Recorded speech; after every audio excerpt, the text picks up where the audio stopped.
Assalamualaikum warahmatullahi wabarakatuh.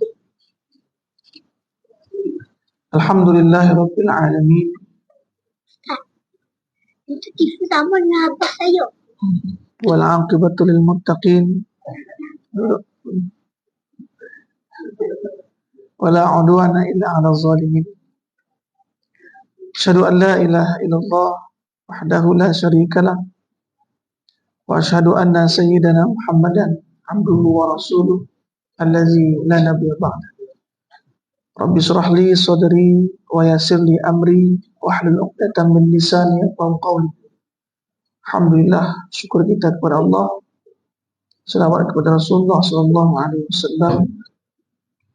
Allahumma shalli ala sayyidina Muhammad wa ala ali sayyidina Muhammad.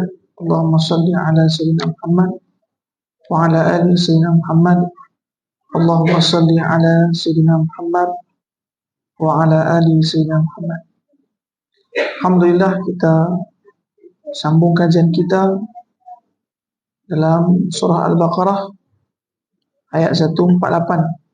Masih lagi tajuk kenaan dengan perselisihan tentang kiblat dan sebab peralihan kiblat. Jadi 148 hingga 152.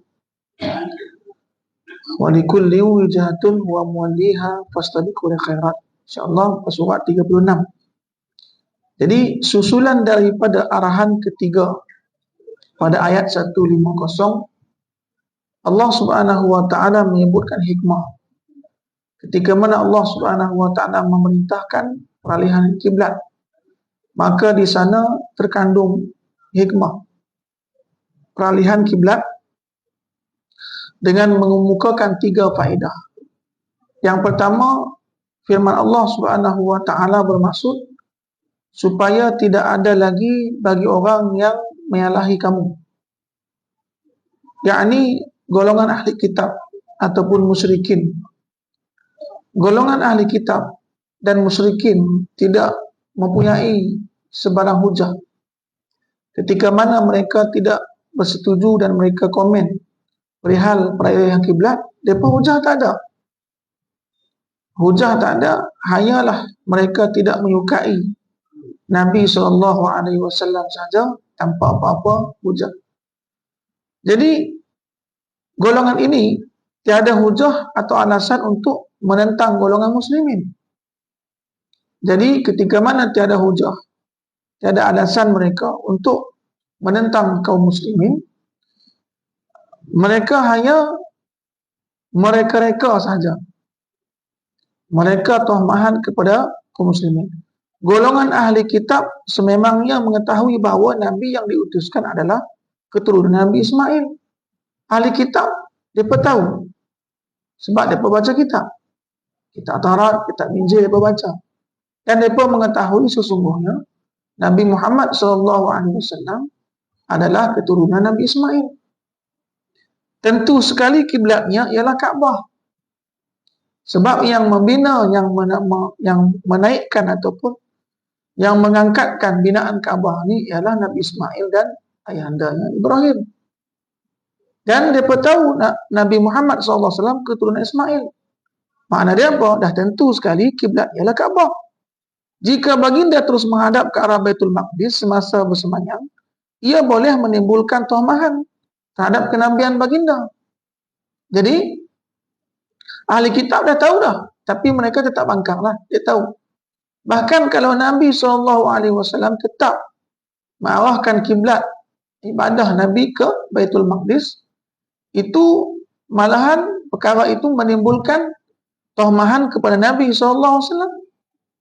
Dan mereka juga memang mengetahui bahawa antara sifat umat ini adalah menghadap ke arah kiblat. Dan mereka baca juga dalam kitab mereka sesungguhnya apa? Di antara tanda-tanda ataupun ciri-ciri umat Nabi Muhammad SAW, mereka ketika mana beribadah menghadap kiblat. Mereka tahu dah, ahli kitab tahu.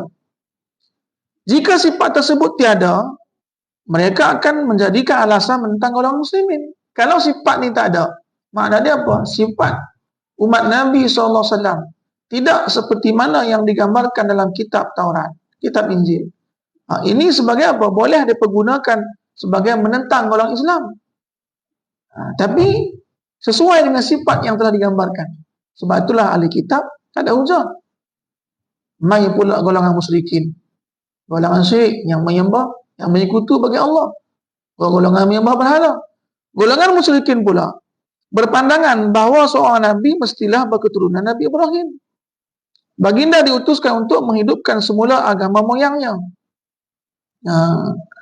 Jadi oleh itu tidak sepatutnya baginda menghadap ke arah lain selain daripada rumah Tuhannya yang dibina oleh moyangnya Ibrahim dan Ismail. Musyrikin pun dia bersetuju juga. Sebab dia tahu adalah Nabi adalah diutus oleh Allah Subhanahu Wa Taala, maka dia berkiblat ke kiblat yang telah dibina oleh moyangnya Ismail. Dia berikutan itu peralihan yang berlaku menepati pandangan mereka semua. Jadi kalau dipandang melalui pandangan yang jujur, tidak curanglah, maka tiada alasan mereka membantah peralihan kiblat. Tak ada alasan. Kalau dipandang dengan pandangan yang jujur, tapi sentiasa mereka menolak kebenaran. Itulah sebutan kafir. Kafir apa? Menolak kebenaran yang terang dan nyata. Sebab itulah dinamakan kafir. Jadi dengan demikian tersangka, mengapa? Tersangkalah hujah kedua belah pihak yang didalangi oleh golongan munafik. Maka kedua belah pihak ni, hujah mereka sendiri yang menjawabnya. Ahli kitab pun telah pun termaktub dalam kitab mereka, dan kaum musyrikin pun sama juga. Mereka pun tahu juga. Tetapi golongan musyrikin Quraisy yang melazimi diri mereka, yang menzalimi diri mereka sendiri dengan bersikap degil. Kaum musyrikin Mekah pula. Mereka satu. Mereka komen dan mereka sebab degil lah ni. Mereka mengetahui tidak mahu mengambil petunjuk daripada kitab Allah. Mereka tak mahu ambil petunjuk daripada kitab Allah. Kaum musyrikin Mekah malah tidak meyakini bukti kebenaran disebabkan kejahilan mereka. Mereka tak meyakini bukti kebenaran bahawa Nabi ni ialah diutus. Bahawa Nabi SAW diutus kepada manusia untuk memberikan naziran, basyiran wa nazira. Dan mereka degil. Malah tidak meyakini bukti kebenaran disebabkan kejahilan mereka. Justru, janganlah takut kepada mereka, kata Allah. Jangan takut kepada mereka. Takutlah kamu kepada Allah Subhanahu Wa Taala. Janganlah takut kepada mereka untuk menghadap ke arah kiblat Kaabah. Tutur bicara mereka tidak bersandarkan kepada dalil yang telah diterima akal. Takutlah kepada pemilik kebenaran semata-mata. Sebab itulah ketika mana kebenaran telah datang daripada Allah Subhanahu Wa Taala, walau 1000 sejuta hujah pun untuk menyangkal kebenaran itu tetap akan dimenangkan oleh kebenaran. Antara kelemahan golongan zalim dan sesat tersebut ialah golongan Yahudi. Tadi ahli kitab kalau dia jujur, mana dia apa? Mereka dah selamat dah, tapi mereka degil. Mereka tak mau mengikut kebenaran. Mereka cerita, mereka kata apa? Mereka cerita tidak dialihkan kiblat ke arah Kaabah melainkan kerana kecenderungan kepada agama mereka dan cintakan tanah airnya. Dibuat pula mereka cerita. Wah, mereka tahu dah dalam kitab kan. Mereka cerita tidaklah Muhammad tu dia maaf kiblat sebab dia rindukan tanah airnya. Dia nak balik kepada agamanya semula. Walhal Nabi SAW beragama menyembah Allah Subhanahu Wa Taala, agama tauhid, agama Islam kan. Jadi kalaulah Nabi SAW benar, pastilah ia mengikut kiblat nabi-nabi sebelumnya. Maka dia perkataannya itu. Golongan musyrikin pula mengatakan bahawa baginda kembali menghadap pada kiblat kita. Musyrikin Mekah pula kata apa? Ni Muhammad ni balik ke agama kita menyembah berhala ni. Macam tu. Tentulah selepas ini baginda akan kembali kepada agama kita. Manakala golongan munafik pula, ni musuh dalam selimut. Golongan munafik pula, dia berkata apa? Baginda tidak tetap dengan satu kiblat. Malahan berada dalam keadaan ragu-ragu dan berbelah bagi. Munafik pula komen, dia kata apa? Baginda tidak tidak istiqamah, kan dia kata tidak dalam keadaan ragu-ragu. Jadi pandangan tersebut tidak bersandarkan hujah yang sahih. Jadi hujah mereka tak ada, hanya takat kata sajalah, laumahan saja. Bahkan tiada bukti yang dapat diterima akal. Ia semata-mata perbalahan terhadap agama Allah yang dicetuskan sebagai helah untuk tidak beriman dengan risalah Nabi Muhammad SAW. Itu sebagai helah aja, kan? Mereka memang dah tak mau ikut agama Nabi SAW. Mereka ciptakan satu rekaan ciptaan seolah-olah peralihan kiblat ini sebagai hujah mereka untuk tidak mengikut agama Nabi SAW. Jadi mereka komen kenaan dengan mereka cari celah, jumpa celah walaupun tu tiadalah masalah, tapi boleh jadi masalah. Macam itulah musuh-musuh agama. Walaupun perkara itu tidak jadi kesalahan, mereka buat itu mereka jadi kesalahan. Mereka akan jadi benda itu kesalahan, seolah-olah salah. Dan dia akan menimbulkan fitnah di antara golongan Islam. Jadi golongan mukminin hendaklah meneguhkan pendirian. Jadi orang yang beriman kepada Allah ketika berdepan dengan tomahat daripada Yahudi, daripada Nasrani, daripada musyrikin pula, mai daripada geng munafik pula, kan? Orang yang beriman makin kuat iman mereka. Golongan yang mukminin hendaklah meneguhkan pendirian mereka menghadap kiblat yang telah ditetapkan. Janganlah takut kepada orang yang zalim untuk menghadap Kaabah. Jangan dengar kata orang. Tapi dengarlah apa kata Allah Subhanahu Wa Taala. Sebab kalau kita dengar kata orang, tak habis-habis. Dan semua salah. Semua silap. Jadi hendaklah kita mengikut firman Allah Subhanahu Wa Taala. Ini kenapa dakwaan mereka langsung tidak ada sandaran akal ataupun petunjuk daripada Allah Subhanahu Wa Taala. Jadi takutlah kepada Allah. Sebab itulah ibrah kepada kita semua. Perintah Allah Subhanahu Wa Taala kita laksana tanpa kita pedulikan komen-komen daripada manusia, daripada orang ramai. Sebab kita takut kepada Allah, bukan takut kepada orang, kan? Janganlah menyanggah apa yang disampaikan oleh Rasulullah SAW. Allah Subhanahu Wa Taala tetap melaksanakan apa juga janjinya terhadap kita semua.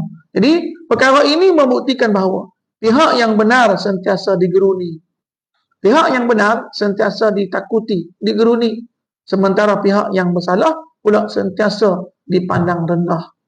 Sebab itulah pihak yang benar, umat Islam ni sentiasa dimusuhi. Sebab apa? Dia berada di barisan orang yang benar dan sentiasa dimusuhi. Sebab dimusuhi itu maknanya apa? Ditakuti, digeruni. Dan yang kedua, faedah ataupun hikmah dia adalah Allah Subhanahu Wa Taala berfirman, ayat 150, maknanya, dan supaya aku sempurnakan nikmatku kepadamu.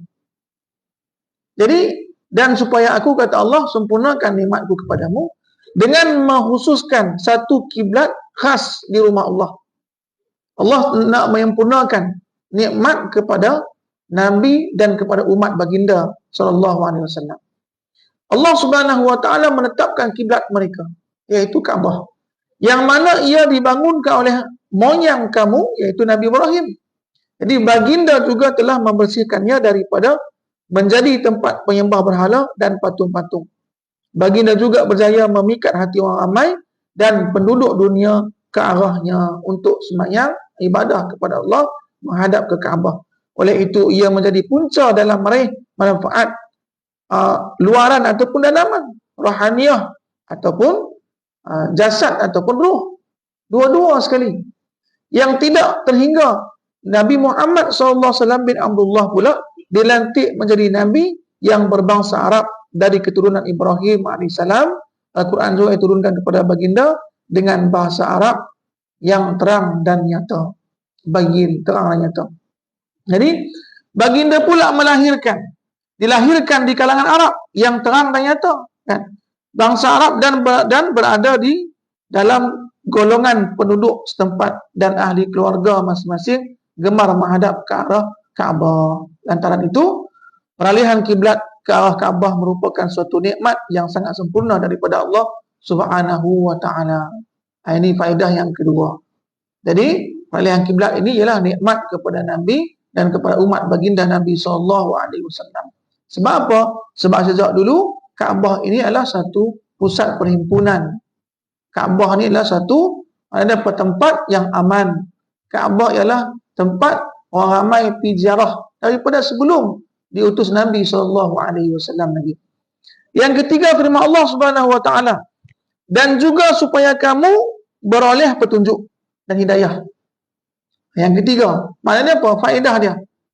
Faedah yang ketiga ialah agar kamu mendapat petunjuk mengenai perkara yang benar. Jadi dengan kita mengikut perintah Allah Subhanahu Wa Taala, kita akan dapat petunjuk. Tapi ketika mana kita dah mula lawan perintah Allah, dah mula kita bangkang dah mula kita berani tolak perintah Allah, makna dia apa? Dia akan sesat dan jauh sesat daripada hidayah Allah Subhanahu Wa Taala. Sebab itulah mengikut petunjuk Allah Subhanahu Wa Taala membuat kita akan mendapat hidayah. Kan? Yakni supaya anda mendapat pedoman yang meneguhkan pendirian di atas kebenaran dan tidak membantahnya. Fitnah yang dicetuskan oleh orang-orang bodoh berkaitan peralihan kiblat tersebut menzahirkan kekuatan pada kebenaran dan keimanan. Jadi kelemahan pula pada kebatilan dan kekufuran membersihkan golongan yang beriman, menedahkan sikap golongan munafik serta mengecewakan golongan kafir. Jadi seolah-olah apa? Setiap komen yang mereka tuju kepada Nabi dan umat Islam, tujuan dia apa? Tujuan untuk melemahkan semangat Nabi dan umat Islam. Tapi mereka tidak berjaya. Pasal apa? Allah Subhanahu Wa Taala turunkan ayat menyokong tindakan Nabi Muhammad SAW dan menedahkan keburukan ahli kitab dan juga menedahkan keburukan orang kafir yang mengikuti bagi Allah Subhanahu Wa Taala dan menedahkan keburukan kaum munafik. Masya Allah, tersalahlah semua. Sebab apa? Sebab kalau dah tolak ketentuan Allah, makna dia apa? Makna dia bukan daripada Islam. Islam makna dia terima. Makna Islam apa? Menerima ketentuan datang daripada Allah. Jadi ketika mana dah tolak, makna dia bukan Islam lah tu. Dan bukan Islam. Jadi kalau dia bukan ahli kitab, kalau dia bukan orang kafir, makna dia orang munafik. Munafik. Tuan-tuan rahmatullah. Kesimpulannya, Allah menyempurnakan suatu nikmat dengan mengkhususkan tempat ibadat tertentu sebagai kiblat untuk anda, untuk Nabi SAW, untuk umat Nabi SAW. Itu nikmat juga, mengkhususkan. Jadi kita ni taklah pening kan. Kita tidak kita tidaklah cari kiblat mana yang kita kena menghadap.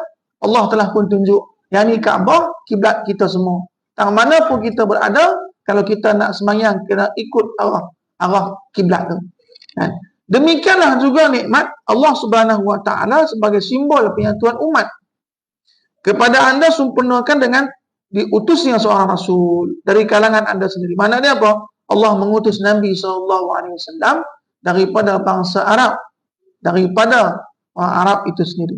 Jadi baginda memperdengarkan ayat-ayat Al-Quran membawa ke arah kebenaran. Maka Nabi SAW dilantik menjadi Nabi, pembimbing dan disokong oleh wahyu Allah Subhanahu Wa Taala, dan dengan itulah Nabi SAW membimbing manusia dalam bahasa Quran, mengeluarkan manusia minaz zulumati ilan nur, daripada gelap kepada terang.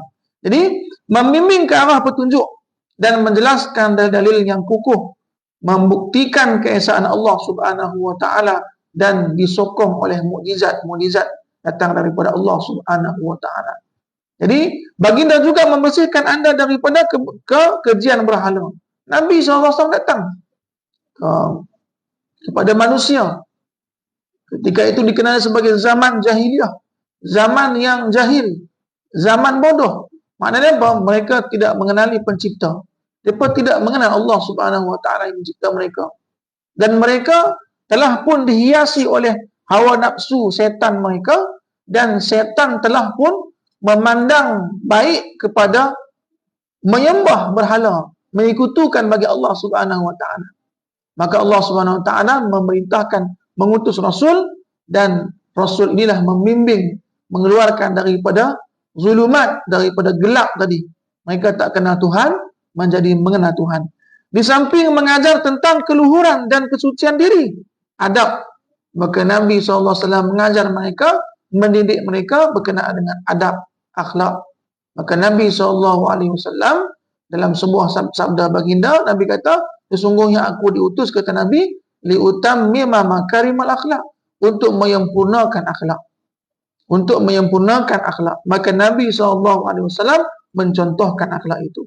Ia merupakan ilmu yang mulia, memelihara akal, mengenepikan sikap taklid buta, dan menjadikan agama itu sebagai pencegah segala bentuk penyelewengan dan pemesongan.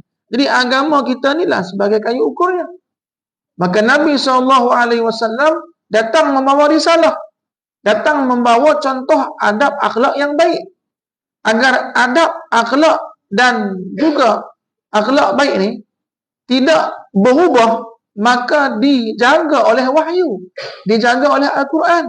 Sebab itulah Islam itu adab dia tak mana pun sama, kan? Tak mana pun sama. Jadi Islam ni dia tak berubah dengan perubahan zaman, sebab dia dijaga oleh wahyu Allah Subhanahu Wa Taala, dijaga oleh Al-Quran, ada dalil dia, ada kayu ukur dia. Jadi ketika mana satu ajaran yang tidak dijaga, maka dia akan berubah dengan perubahan zaman. Seperti mana agama-agama yang lain berubah. Tak sama ketika mana apa? Ketika mana pada masa zahirnya agama itu. Islam tak? Islam dia tetap terjaga. Jadi baginda mensucikan jiwa daripada segala adat resam jahiliah yang keji, seperti menanam bayi perempuan hidup-hidup. Maka ini telah pun dibatalkan dan telah disucikan oleh Nabi SAW, dan telah dibantah oleh Nabi SAW. Membunuh anak-anak yang dilahirkan kerana tidak mahu menyaranya. Ini adat jahiliyah yang telah pun dibantah dan telah pun dimansuhkan, dimusnahkan. Sebab apa? Sebab datang Islam untuk mencegahnya. Jadi zaman jahiliah, mereka tak mau anak banyak, mereka bunuh. Sebab apa? Mereka tak mau menyaranya, kan? Jadi dan melakukan persengketaan, penumpahan darah, perang. Sebab itulah ada sebut dengan ada bulan haram, kan? Ada 4 bulan haram. Sebab apa? Dalam bulan haram inilah mereka tak berperang. Selain daripada bulan haram ni, mereka perang, kan? Jadi menumpahkan darah dengan alasan yang sangat lemah. Jadi menumpahkan darah disebabkan apa? Balas dendam. Lepas itu pula orang yang lain pula balas dendam pula kali seterusnya. Mana ada apa? Macam itulah sehingga habis. Maka benda ini telah pun dibantah dalam Islam. Maka Al-Quranul Karim memberikan pengajaran dan penjelasan tentang hukum hakam syara. Maka turunlah Quran mengatur hukum hakam, mana yang dibenarkan, mana yang tak boleh, mana yang dilarang, kan? Mana yang haram, mana halal. Semua tu Allah Subhanahu Wa Taala telah pun menurunkannya. Dan juga serta rahsia-rahsia pensyariatan yang menyebabkan menjadi sebagai petunjuk dan cahaya. Al-Quran juga menjelaskan mengenai hikmah, iaitu mengetahui perkara-perkara yang tersirat di sebalik hukum hakam Allah Subhanahu Wa Taala. Jadi Quran menjelaskan apa yang tersirat di sebalik daripada hukum hakam Allah Subhanahu Wa Taala. Jadi ketika mana Allah Subhanahu Wa Taala kurniakan kepada kita akal fikiran, dan kita boleh menilai hukum hakam yang Allah Subhanahu Wa Taala telah turunkan dalam Al-Quranul Karim. Jadi orang yang akal dia menghendaki kebaikan, maka dia ikut Al-Quran. Tapi orang yang tidak menghendaki kebaikan, maka dia ikut hawa nafsu dia. Jadi ada yang menjadikan Quran sebagai imam, ada yang menjadikan nafsu dia sebagai iman dalam kehidupan dia. Orang yang jadikan Quran sebagai imam dia, maka dapat petunjuk. Dia akan mendapat petunjuk kebahagiaan di dunia ni. Orang yang menjadikan nafsu dia sebagai imam, ikutan dalam kehidupan dia, maka dia akan menjadikan hidup dia sesat selama-lamanya. Dan di samping memahami tujuan-tujuan dan dorongan untuk melaksanakan amalan dan ketaatan, Demikian juga Al-Quran memberikan ajaran tentang sunnah Nabi. Tata susila yang baik dalam hal ehwal kehidupan ketika damai dan juga perang. Jadi Al-Quran, Nabi SAW terang semua bagaimana muamalah kita ketika mana dalam keadaan damai dan bagaimana pula muamalah kita ketika mana dalam keadaan perang. Bagaimana hukum hakam berperang. Semua diatur semua. Masya Allah, mana semua itu ditentukan, telah ditentukan bagaimana kita berperang dengan musuh, apa adab dan akhlak. Masya Allah. Inilah kehebatan Islam. Dalam kelompok minoriti juga dan ada disebut dengan majoriti. Serta ketika bermusafir dan bermukim, ada hukum hakam dia. Bagaimana dalam keadaan musafir, bagaimana dalam keadaan mukim.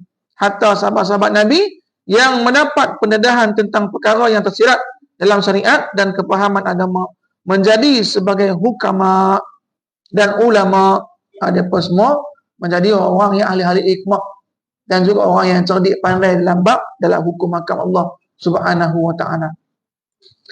Ada dari kalangan mereka juga yang memerintah negara. Ketika kita tengok sahabat-sahabat Nabi SAW yang mereka mulazamah dengan Nabi, sentiasa ikut dengan Nabi, dan mereka telah pun mendapat suatu pengajaran daripada baginda Nabi SAW. Selepas kewafatan Nabi SAW, apa yang mereka jadi apa? Semua mereka jadi pemimpin-pemimpin yang hebat, menjadi pejuang-pejuang Islam, menjadi orang yang jujur dalam perkataan dan perbuatan mereka. Dia ada dari kalangan mereka menjadi pemimpin negara, pemimpin umat, menegakkan keadilan dan meneruskan pentadbiran politik dengan baik. Jadi sahabat-sahabat Nabi SAW dilatih oleh Nabi, dididik oleh Nabi SAW menjadi pemimpin manusia, menjadi pemimpin negara, menjadi ahli politik. Dalam pada itu, meskipun mereka tidak menghafal Quran sepenuhnya, tetapi mereka mengetahui perkara yang tersirat dalamnya dan memahami matlamatnya. Walaupun mereka tidaklah hafal Quran semua, tetapi itu walaupun tidak menghafal Quran, mereka memahami matlamat yang disampaikan kepada mereka dalam Al-Quranul Karim. Jadi, inilah tuan-tuan dan puan-puan rahmakumullah. Makna dia apa? Kita walaupun tidak hafal Quran, manakala kita kaji Quran, kalau kita baca Quran, kita faham kan apa yang terkandung dalam Quranul Karim. Sama ada yang tersurat ataupun yang tersirat. Al-Quran memberitahu perkara yang belum ada diketahui. Jadi kita tengok pula dalam Quranul Karim, banyak perkara-perkara yang disampaikan yang belum kita ketahui, yang belum diketahui tapi disampaikan dalam Quranul Karim, iaitu tentang perkara-perkara ghaib, sejarah-sejarah Nabi terdahulu, sejarah kaum Ad, kan? Kaum Ad, kaum Samud, yang mereka kalau tidak diceritakan dalam Quranul Karim, maka tidak diketahui kisah ini. Tetapi sebab diceritakan balik, maka perkara itu diketahui semula. Umat-umat Islam yang telah pupus atau yang sama sekali tidak diketahui, Ashabut Tubak contoh dia, orang tak tahu siapa Ashabut Tubak ni, melainkan Al-Quran telah menyatakannya. Masya Allah. Oleh orang Arab dan juga bukan Arab dari kalangan ahli kitab.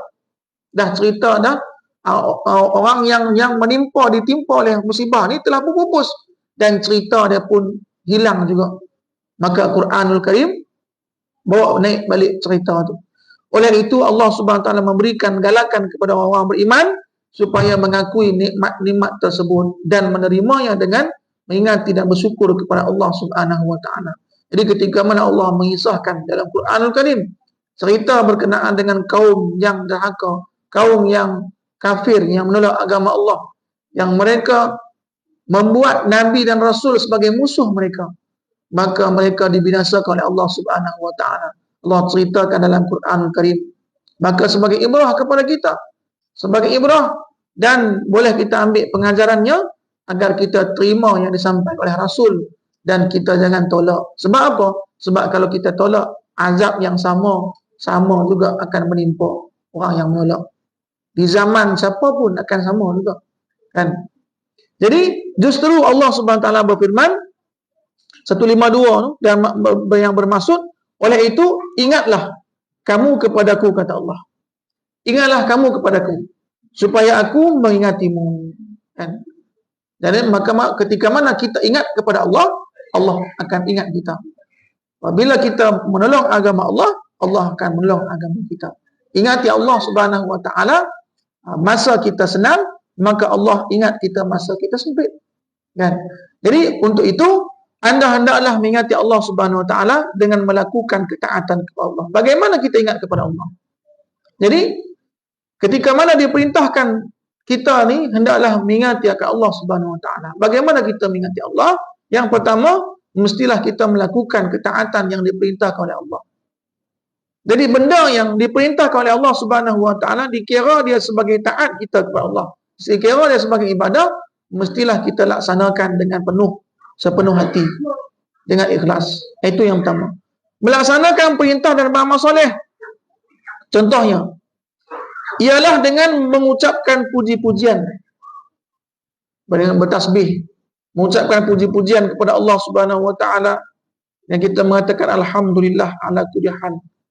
Setiap perkara yang kita dapat, alhamdulillah rabbil alamin. Setiap yang kita ada, alhamdulillah rabbil alamin. Kita Allah berikan nyawa lagi, alhamdulillah rabbil alamin. Allah bagi sihat lagi, Allah bagi peluang lagi, dan kita boleh duduk di masjid ini juga, alhamdulillah rabbil alamin. Dan begitulah bertasbih kepada Allah dan mengucapkan syukur kepada Allah dan membaca Al-Quranul Karim di samping memahami makna ayat-ayat yang kita baca. Yang ni yang kita kena buat. Serta berfikir mengenai tanda-tanda alam semesta yang menunjukkan kewujudan Allah Subhanahu wa taala. Maka tafakur. Maka kita tafakur dan tadabbur, membaca Al-Quran dengan bertadabbur, dengan tafakur, memikirkan hal ehwal alam yang Allah ciptakan ni. Subhanallah. Dan juga kita mentadabbur alam, mentadabbur ayat Al-Quranul Karim. Maka dengan kita memikirkannya, maka Allah Subhanahu wa taala membukakan hidayah kepada orang yang mahu berfikir. Kekuasaan dan keesaan Allah Subhanahu wa taala malah melaksanakan perintah Allah dan menjauhi larangannya, serta beriman dengan rasul-rasulnya, mengikuti mereka. Sesiapa yang melakukan amalan tersebut, niscaya Allah mengganjarinya dengan balasan pahala dan ihsan di sisinya. Siapa yang laksanakan semua benda ni, ikut perintah Allah dan tinggalkan larangan Allah Subhanahu wa taala, Allah akan kurniakan dia nikmat yang sebenar, iaitu khalidina fiha, kekal masuk dalam surga Allah Subhanahu wa taala. Seterusnya, ia mendapat kebaikan yang melimpah ruah. Orang yang mengenal Allah Subhanahu wa taala akan mendapat kebaikan yang melimpah ruah di dunia dan di akhirat. Sebab itulah doa kita, Rabbana atina fid dunya hasanah wa fil akhirati hasanah wa qina azabannar. Sebab apa kita diajak untuk doa seperti itu? Sebab apa? Sebab kita menghendaki dua-dua. Dunia pun kita nak baik juga, akhirat pun nak juga. Sebab kita hidup atas dunia ni. Kebaikan dunia pun kita nak, dan kebaikan akhirat pun kita nak. Dan kita berlindung kepada Allah daripada api neraka. Di samping kebahagiaan dan kemuliaan yang berterusan, malah mendapat penghormatan dan kebanggaan para malaikat. Jadi para malaikat Allah Subhanahu wa taala, ketika mana kita berbuat ketaatan kepada Allah, maka kita mendapat penghormatan daripada mereka. Kan? Sebab itulah ketika mana roh orang yang soleh lalu daripada pintu langit, maka mereka mengatakan apa? Tahniah, maka mereka mengatakan selamat. Semua mengatakan seperti itu. Malaikat-malaikat Allah Subhanahu wa taala. Bahkan ketika mana dia hidup atas dunia ni, orang yang soleh. Sebab itulah kita tengok banyak hadis-hadis yang warid, yang menyebutkan perkara malaikat sentiasa memuji ibadah anak Adam. Sehingga kan Allah menciptakan ruang malaikat. Ketika mana kita baca sebuah hadis, ketika mana pagi-pagi malaikat ni apa? Dia cari orang, dia tengok orang yang bersedekah. Dia kata apa? Ya Allah, berikanlah, gandakanlah rezeki yang kepada dia. Berikanlah rezeki kepada orang yang memberi. Kadang ketika orang yang kedekut, yang tidak memberi, tidak menginfakkan harta Allah, ya Allah, berikanlah kebinasaan kepadanya. Maknanya apa? Malaikat sentiasa mendoakan kebaikan-kebaikan yang anak Adam buat. Sentiasa mendoakan kebaikan. Dan juga orang-orang yang duduk di masjid, didoakan malaikat. Orang yang duduk dalam masjid ilmu, didoakan malaikat. Banyak kita tengok hadis-hadis berkenaan dengan apa? Sokongan malaikat kepada perbuatan baik anak Adam. Ya. Jadi bersyukurlah terhadap nikmat Allah. Kurniaan melalui hati dan lisan. Allah kurniakan kita nikmat yang banyak. Allah kurniakan kita nikmat yang banyak melalui hati dan lisan kita. Jadi kalau orang yang hati dia baik, kurniaan Allah banyak kepada dia. Orang yang lisan dia pun baik, alhamdulillah. Serta dengan menggunakan setiap anggota yang diciptakan mengikut tujuan yang diciptakan demi kebaikan dan kemanfaatan. Jadi setiap Allah cipta mata, telinga, hidung, kaki, tangan ni semua ada untuk tujuan apa? Tujuan kebaikan, tujuan pahala, mengharapkan kebaikan. Janganlah kufur kepada nikmat Allah Subhanahu Wa Taala. Jangan kufur. Sebab kalau kufur, kita sendiri yang rugi. La in syakartum la azidannakum. Kalau kita syukur, Allah tambah. Ya, kalau Allah tambah nikmat, siapa yang untung? Kita. Tapi kalau kita kufur, makna dia apa? Wala in kafartum inna azabi lasyadid. Kalau kita kufur, Allah janji dah. Sebab apa? Sebab janji Allah, innallaha la yukhliful mi'ad. Janji Allah tidak akan pernah, maknanya apa? Dimungkirinya. Janji Allah terlaksana. Sebab apa? Setiap yang Allah janjikan terlaksana. Orang yang bersyukur kepada Allah, la azidannakum. Allah akan tambah. Kan? Sebab apa? Dah janji Allah dah. Tapi wala in kafartum, ketika mana kita kufur akan nikmat Allah, maka Allah Subhanahu Wa Taala akan jadikan dia sebagai azab. Akan Allah ubah nikmat yang ada tu jadi azab. Yang tu kita takut. Sebab apa? Sebab kita takut nampak dia, kulit dia rupa nikmat tapi isi dia azab. Yang ni kita takut. Sebab apa? Punca dia kufur. Kulit dia nikmat, nampak macam nikmat harta dunia kan. Tapi dalamnya itu azab. Sebab apa? Sebab kurniaan yang Allah berikan kepadanya, dia tidak sambut dengan syukur, tapi dia sambut kurniaan itu dengan kufur kepada Allah. Kan? Jadi nikmat-nikmat yang dikurniakan oleh Allah dengan melakukan perkara yang tidak diizinkan oleh Allah dalam syarak. Yang ni masalah. Allah berikan nikmat kepadanya. Dengan nikmat itu dia sibuk, dia tak ingat Allah. Kan? Allah kurniakan dia nikmat, tapi dengan nikmat itu tidak memudahkan dia untuk beribadah kepada Allah. Semua tu ada. Kan? Nikmat semua ada. Nikmat dia masjid dekat, nikmat surau dekat. Tapi nikmat tu dia tak gunakan untuk apa? Untuk sentiasa menjaga solat berjamaah. Ini nikmat, kan? Maknanya apa? Ketika nikmat ni tidak digunakan, tidak disyukuri, maka akan ada suatu azab. Azab apa dia? Azab kelalaian nama dia. Sifat tidak rasa ataupun sifat kita akan lalai walaupun dekat, walaupun kita dengar suara azan, walaupun kita dekat rumah kita, ketika mana kita tak bersyukur atas kedekatan tadi, maka Allah kurniakan, Allah berikan pula sifat lalai sehingga tak perasan. Sebab itulah kita kadang tak perasan. Duduk dah 10 tahun, aku tak perasan dah duduk masjid dekat aku, dekat rumah aku. Duduk 10 tahun dah, tak perasan masjid dekat rumah dia. Masya Allah, kan? Jadi, satu nikmat ketika mana kita kufuri, maka Allah tarik nikmat tu. Maka nikmat tu akan jadi azab. Kan? Jadi, janganlah kita melakukan perkara-perkara yang tidak diizinkan oleh syarak dan tidak diterima oleh akal yang sihat. Sesungguhnya Allah SWT membalas setiap perbuatan yang dikerjakan. Apa yang kita perbuatkan, apa yang kita kerjakan, Allah akan balas perbuatan kita. Sebab itulah innamal a'malu binniyat. Nabi SAW dah bagi tahu dah kepada kita, Nabi sayang kita. Innamal a'malu binniyat. Apapun perbuatan kita, apapun yang kita kerjakan, pasang niat pertama dulu. Pertama depan niat tu, kan? Maka jika baik perbuatan itu, niscaya baiklah balasan dia. Kalaulah baik perbuatan itu, niat kita pun baik, akibat dia pun baik. Tapi kalau niat pun dah tak baik dah, Allah Maha mengetahuinya, maka akan terhasil lama ataupun cepat ataupun lama akan terhasil suatu kejahatan daripada niat kita itu, walaupun gambaran dia baik, kan? Jadi jika buruk perbuatan itu, niscaya buruklah balasannya. Kalau buruk perbuatan itu, niscaya buruklah balasannya. Ini sebagaimana yang disebutkan dalam ayat Al-Quranul Karim, Allah Subhanahu wa taala berfirman, "Wa idz ta'adzana rabbukum la in syakartum la azidannakum wa la in kafartum inna 'adzabi lasyadid." Dan ingatlah ketika Tuhan kamu memberitahu, demi sesungguhnya jika kamu bersyukur niscaya aku akan tambah nikmatku. Jadi kata Allah, jika kamu bersyukur, aku tambah nikmatku. Dan Ketika kamu kufur, kata Allah, inna azabi lasyadid. Sesungguhnya azabku sangatlah pedih, amatlah keras. Jadi kalau kita bersyukur kepada Allah, Allah tambah nikmat tu. Kita bersyukur umur kita, Allah tambah nikmat umur. Kita bersyukur atas harta kita, Allah tambah nikmat harta. Dan semua macam tu. Jadi pedoman hidup dan hukum hakam. Menghadap ke arah kiblat, balik kepada pedoman hidup dan hukum hakam daripada peralihan kiblat tadi. Peralihan kiblat ke arah kiblat merupakan suatu cara untuk menyatukan umat. Jadi hukum hakam dia ialah ketika mana Allah Subhanahu Wa Taala memerintahkan untuk menghadap ke arah yang sama setiap kita beribadah, itu makna dia simbol penyatuan umat. Makna dia kita ni satu.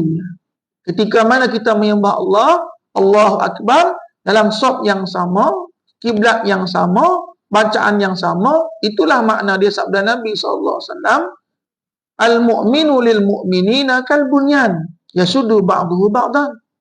Orang beriman dengan orang yang beriman yang lainnya sama seperti mana satu bangunan, binaan, satu dengan yang lain menguatkan, bukan merobohkan dan menjatuhkan. Orang yang beriman macam tu, kan? Jadi orang yang beriman ni dia saling menguatkan, satu dengan yang lain menguatkan. Sebab itulah kita, maka Nabi SAW tidak, Nabi mengatakan apa? Tidak dikira dia tu beriman ketika mana lisannya tidak dia jaga. Lisannya menyakiti saudaranya seiman, mulutnya menyakiti saudara seiman, tangan dia menyakiti saudara seiman, maka tidak digelar orang yang beriman. Sebab orang yang beriman ini ialah satu. Tujuannya yang sebenar ialah mengikhlaskan diri beribadah kepada Allah. Tujuan satu je. Sebab itulah ketika mana kita awal kita doa iftitah pun, kita buka dengan apa? Kita buka dengan penyerahan diri kita kepada Allah. Kan? Mengikhlaskan kepada Allah, inna salati wa nusuki wa mahyaya wa mamati lillahi rabbil alamin. Kita ikhlas semua. Jadi soalan dia, adakah kita sedar yang kita baca tu ataupun tidak? Itu masalah. Kan? Kadang kita baca kita tak sedar apa makna tu. Kan? Kita dah serahkan diri dah kepada Allah Subhanahu Wa Taala. Kita buka sembahyang kita dengan apa? Sesungguhnya semua ni Allah, inna salati wa nusuki wa mahyaya wa mamati lillahi rabbil alamin. Kita serah semua. Hidup kita, mati kita, semua amal ibadah kita serah kepada Allah Subhanahu Wa Taala. Lepas tu, selepas kita serah, buat apa lagi kita nak ungkit semua? Kalau dah kita serah kepada Allah Subhanahu Wa Taala, buat apa kita cerita ibadah kita? Kata tadi serah kepada Allah, ni cerita pula bab ibadah. Kan? Yang ni masalah. Maknanya apa? Tanakut. Bercanggah kenyataan kita dengan yang sebenar. Bercanggah kenyataan kita, perkataan kita dengan yang sebenar. Kita kata inna salati wa nusuki wa mahyaya wa mamati lillahi rabbil alamin. Tapi apa? Tapi yang sebenarnya, kita ungkit-ungkit pula amal ibadah kita, kan? Kita kita membangga-banggakan amal ibadah kita. Yang ni yang tak kena tadi, kan? Maka tujuannya lah untuk menyembah Allah SWT, mengikhlaskan diri kepada Allah SWT dalam ibadah. Walau ke mana saja arah kiblat menghadap. Oleh sebab itu, tidak boleh dieksploitasi perselisihan antara pengikut agama-agama. Umat Islam perlu berlomba-lomba membuat kebaikan. Jadi umat Islam hanya diperintahkan apa? Fastabiqul khairat. Berlomba-lomba dalam buat kebaikan. Bukan berlomba-lomba dalam mempertikaikan kebaikan. Kan? Jadi kita kena faham. Lah ni banyak orang yang berlomba-lomba mempertikaikan kebaikan. Bukan buat baik pun. Kan? Kalau ada buat kebaikan dipertikaikan, Masya Allah. Dipertikaikan. Tak boleh buat macam ni, tak boleh buat macam ni, tak boleh buat macam tu. Walhal benda tu kebaikan. Bukan berlomba-lomba untuk berbuat kebaikan. Tapi sama-sama mempertikaikan buat baik. Kan? Yang ni yang masalah. Jadi, umat Islam perlu berlomba-lomba buat kebaikan. Kebajikan. Mereka juga perlu mentaati keseluruhan perintah Allah Subhanahu Wa Taala. Seluruh perintah Allah taat. Sami'na wa ta'na. Sebab kita janji dah. Asyhadu an la ilaha illallah wa asyhadu anna Muhammadar Rasulullah. Dah janji dah. Kalau kita dah janji dah, mana ada apa? Kita kena setia dengan janji kita tu. Dan kita kena pastikan kita ikut janji kita. Perubahan yang berlaku pada perintah menghadap ke arah Baitul Maqdis di peringkat awal dan kemudian menghadap ke Kaabah adalah sebagai ujian dan cubaan. Hasilnya dapat dikenali. Sebab itulah sebab ujiannya.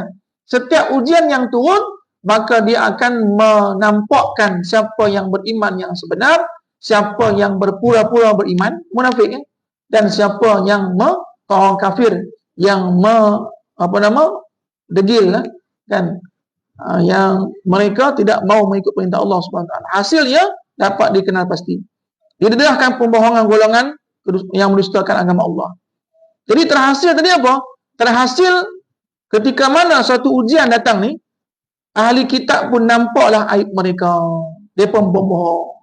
Kan? Ahli kitab. Mereka perkataan tak sesuai dengan kitab yang mereka baca.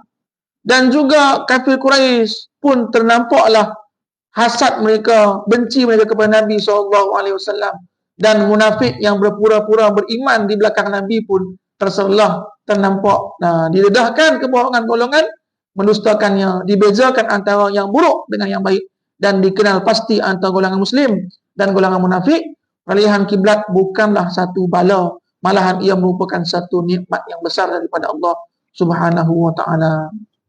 Alhamdulillah. Insya-Allah kita cukup dulu, insya-Allah. Alhamdulillah.